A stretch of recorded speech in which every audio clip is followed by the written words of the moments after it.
Thanks, Lisa. Well, one great thing about living in Kansas City is all the great charities we have, but there are a ton out there. So how can we know which ones are legit and which ones might not be? Laura Wells McKnight, author, blogger, authority on all things good, is here. It's nice to have you back. Well, of course, you know, we have so many great charities, but there's always people looking to take advantage out there, unfortunately.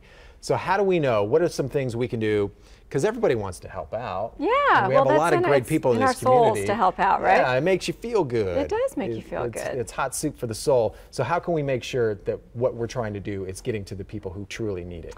Yeah, this is a great question, especially when you're asked to give to a charity that you've not heard of. So right. This is is this a real charity or is this a mystery question? Right. So what's the first thing we can do? I guess you got to do some homework, really. You got to do some homework, but it doesn't have to be hard. We always have to make things really straightforward and easy because, as you said, giving should be fun and it should be uplifting, or what's the point? It shouldn't be stressful. No, it shouldn't be stressful. Great. So we can break it down and make it simple.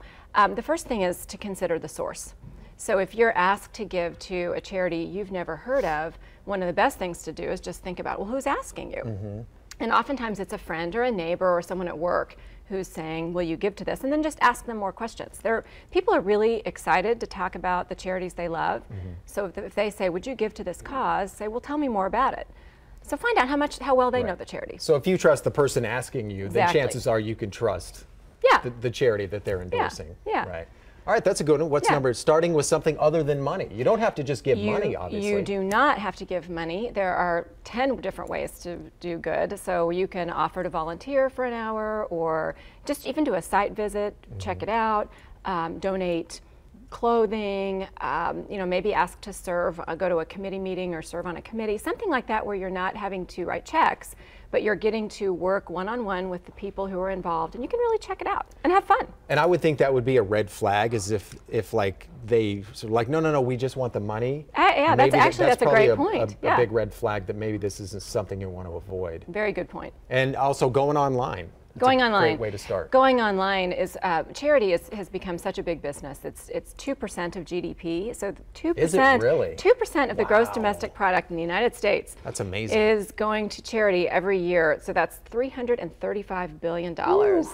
Yeah, that's a lot of scratch. It's a lot, and about half of that goes to charitable organizations that are religious or educational in nature, and then everything else accounts for the rest of it. But the good news, as you said, is that so much is online now, and you can do your research online. And that's the best place to start to check something out. Yeah, and it doesn't take a long time either. No, it doesn't take a long time. And I think the first thing that's great to look at is you can usually find a copy of their tax return. It's called a Form 990. So if you Google the name of the charity plus Form 990, it's really interesting to pull up the tax return and see how they're spending their money, and you get a really good sense for how accountable they are by looking at the tax returns. All right, well, keep giving, just be smart about it, obviously. Laura, thank you very much for those great tips. Of course. Well, you can buy